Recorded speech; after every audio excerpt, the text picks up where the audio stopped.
Assalomu alaykum. Assalomu alaykum. Hudud gaz Buxoro eshitaman. Gaz o'chiruvchimiz o'chib qolgandi. Shuni yoqishni bir yo'lni aytasizlarmi, o'rgatasizlarmi? Hisob raqamingizni ayting. 5 601 Beshimov Qayumjon. Hisoblagichingizga komanda berdim. Avariyni kranigingizni yopib, 15 daqiqadan so'ng interkom tugmasini 3 marta bosasiz. Aloqa, ulanish, ochish ochildi.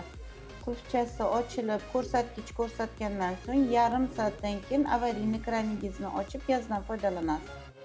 Bo'ldi opa, rahmat, hal bo'ldi. O'chiruvchimiz ochildi. Salomat bo'ling, sog' bo'ling.